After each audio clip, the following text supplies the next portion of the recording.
Assalamualaikum warahmatullahi wabarakatuh.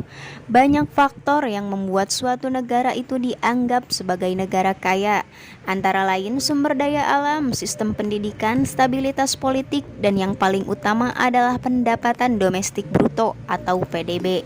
Namun ada juga negara-negara paling tidak berkembang sehingga disebut sebagai negara miskin. Negara-negara termiskin di dunia diklarifikasikan sebagai negara dengan penghasilan ekonomi yang sangat rendah. Dan Burundi adalah negara yang berada di benua Afrika bagian tengah dan berbatasan langsung dengan negara Rwanda di sebelah utara, Tanzania di selatan dan timur, dan Republik Demokratik Kongo di bagian barat. Tingkat GNP negara ini berkisar 270 dolar Amerika Serikat per kapita. Populasi Burundi tumbuh pada tingkat cepat yaitu 3,12%, di mana perubahan populasi tahun dari 2019 ke 2020 mencapai lebih dari 360.000 orang. Burundi adalah salah satu negara dengan PDB per kapita terendah. Akibatnya negara itu telah mengalami banyak masalah, termasuk pendidikan yang terbatas, korupsi yang meluas, hingga peperangan.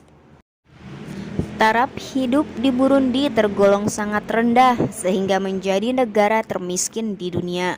Selain itu, tingkat kejahatan dan pemberontakan di negara Burundi juga sangat tinggi. Burundi menjadi salah satu negara termiskin di dunia. Berdasarkan Global Finance Magazine, sebanyak 82,1% masyarakat di Burundi memenuhi kebutuhan hidup hanya dengan uang sebesar 1,25 dolar Amerika Serikat atau setara dengan 17.500 rupiah per hari. Saat masa pandemi COVID-19, ekonomi negara Burundi semakin terpuruk.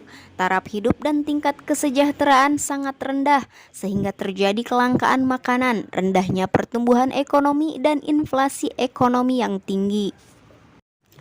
Ada aturan unik dari negara Burundi yang sangat jarang diterapkan di negara lain, yaitu dilarang lari santai.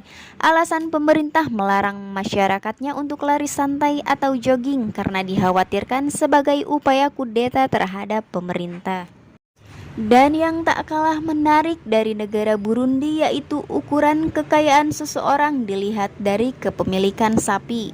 Ternyata masyarakat Burundi lebih memilih untuk memiliki sapi daripada uang karena sapi dianggap sebagai barang mewah. Negara Burundi juga mendapatkan julukan sebagai neraka dunia karena banyak terjadi kekerasan di antara warganya. Hal itu terjadi karena sering adanya perang saudara yang memakan korban jiwa. Sejak tahun 1972 hingga 2018 tercatat sudah ada jutaan korban jiwa yang tidak bersalah menjadi korban. Sampai sekarang perang saudara masih sering terjadi, namun dengan skala yang relatif kecil. Sebanyak 80% dari jumlah penduduk di Burundi juga berprofesi di dunia pertanian. Sektor pertanian menyumbang dan berkontribusi sebesar 40% untuk PDB di sana. Namun para penduduk Burundi melakukan pertanian masih menggunakan cara dan peralatan yang tradisional. Dan itulah sedikit penjelasan tentang negara Burundi yang dikenal sebagai negara termiskin di dunia. Semoga bermanfaat dan terima kasih, sampai bertemu di video selanjutnya.